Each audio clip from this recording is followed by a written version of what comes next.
Start. सभापति महोदय, पंजाब के विकास के लिए अनुदान की जो मांगे संसद के इस सदन में प्रस्तुत की गई हैं, उसका मैं समर्थन करती हूँ।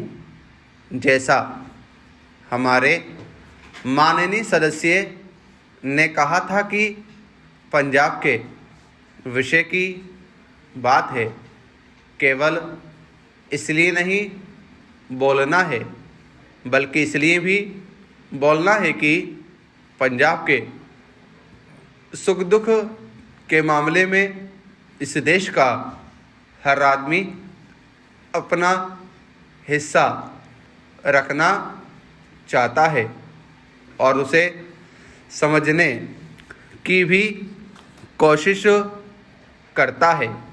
इसी भावना से मैं भी इस विषय पर दो शब्द आपसे कहना चाहता हूँ। सर्वप्रथम, कई विरोधी दलों के सदस्यों ने इस चर्चा को राजनीतिक विषय बनाया और कहा कि यहाँ पर प्रजातंत्र को दबाया गया है। ऐसा नहीं है। जिन हालात में हमारे नेता और हमारी पार्टी की सरकार ने वहाँ चुनाव करवाए और लोगों को मौका दिया, तब वहाँ हमें अपनी पार्टी की परवाह नहीं थी कि वह सत्ता में आएगी या नहीं। वहाँ पर आतंकवाद खत्म हो, फिर से खुशहाली आए, इसकी चिंता थी। प्रजातंत्र कायम रहे, अखंडता कायम रहे, ऐसा विश्वास था। पंजाब के चुनाव से लेकर गुरुद्वारे में जो कार्यवाही की गई, सरकार द्वारा हर कदम इस तरह से उठाया गया कि वहाँ किसी की भी भावनाओं का दमन ना हो। इसके साथ साथ मैं यह भी कहना चाहता हूँ कि जितने भी हमारे सीमा के इलाके हैं, स्वतंत्रता के बाद जितनी उनकी प्रगति होनी चाहिए थी, वह उतनी नहीं हो पाई।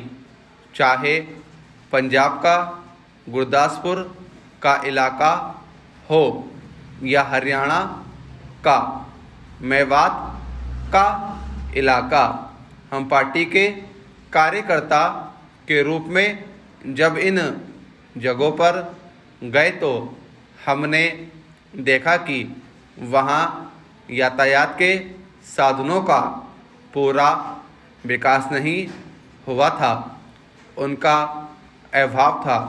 वहाँ पर रेल की सुचारू व्यवस्था होनी चाहिए। उद्योगों पर काम कम हुआ है। पंजाब हरियाणा दोनों में हरित क्रांति आई, लेकिन सीमा के इलाकों में वहाँ हमने देखा कि वहाँ पर पूरे पंजाब की तुलना में कुछ कम काम हुआ है।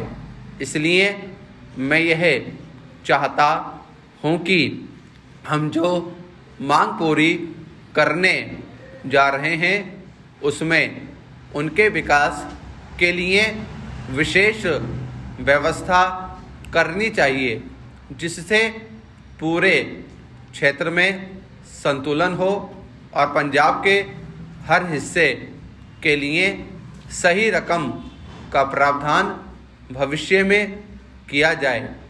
वहाँ काफ़ी लोगों से मुलाकात की। लोगों ने कहा कि रेलवे लाइन जो अमृतसर से पठानकोट जाती है, उसमें समस्या है। सभापति महोदय चौधरी साहब ने अभी यहाँ पर जो कहा वह सही कहा और विशेष मांग पर वह बोले। राजनीतिक भाषण उन्होंने नहीं दिया। पंजाब में जो पिछड़े हुए इलाके हैं वहाँ पर कौन से उद्योग लगने चाहिए, इसके बारे में उन्होंने जो कहा उसका मैं समर्थन करता हूँ और मांग करता हूँ कि उसको पूरा करना चाहिए। हमने चुनाव के दौरान देखा कि वहाँ पर महिलाएं दोपहर को भी काम करती हैं, खेतों में जाती हैं, जबकि हमारे महाराष्ट्र में सुबह और शाम को कार्य करती हैं। पंजाब की समस्या खाली बड़े उद्योग लगाने से हल नहीं होगी, उसके साथ साथ वहाँ ऐसी योजनाओं का होना आवश्यक है। इस बजट या उसकी मांगों में छोटे उद्योग के लिए जो भी प्रावधान किया गया है, मेरा निवेदन है कि उस राशि को बढ़ाया जाए। यहाँ कई माननीय सदस्यों ने कहा कि पंजाब के बजट में पिछले वर्ष की तुलना में इस बार कम पैसा रखा गया है। मैं चाहती हूँ कि जहाँ उस ओर भी सरकार का ध्यान जाए, वहीं छोटे उद्योगों के लिए इस बजट में योजना की जाए ताकि गांवों में छोटे उद्योगों को प्रोत्साहन मिले।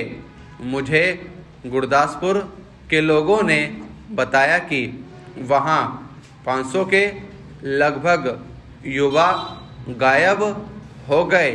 इसमें कितनी सच्चाई है वह तो सरकार पता करवाए, पुलिस बता सकती है, लेकिन यह निस्संदेह सत्य है कि पंजाब में आज कई देशी और विदेशी ताकतें सक्रिय हैं और उनके कारण ही यह समस्या हल नहीं हो पा रही है।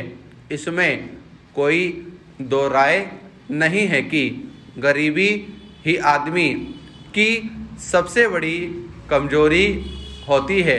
गांवों में रहने वाले गरीब लोगों को शांति से उनके गांव में ही रहने देने के लिए यह आवश्यक है कि हम गांवों में छोटे उद्योगों की स्थापना को प्रोत्साहन दें, उनके विकास के लिए योजना करें। इसलिए जहां हम पंजाब की सुरक्षा के लिए बजट में पैसे का प्रावधान करें, उसके साथ साथ छोटे उद्योगों को बढ़ाने के लिए भी समुचित पैसा रखें। यह भी नहीं होना चाहिए जैसी यहाँ शंका व्यक्त की गई कि पंजाब बजट के लिए जितने धन का प्रावधान किया गया है उससे ज़्यादा पैसा सुरक्षा कार्यों हेतु रखा गया है। इसलिए सुरक्षा के लिए रखी गई राशि के बाद गांवों में छोटे उद्योगों के विकास की योजना पर ध्यान दें, बिजली के विकास पर ध्यान दें। मेरा आपसे विनम्र निवेदन है। स्टॉप।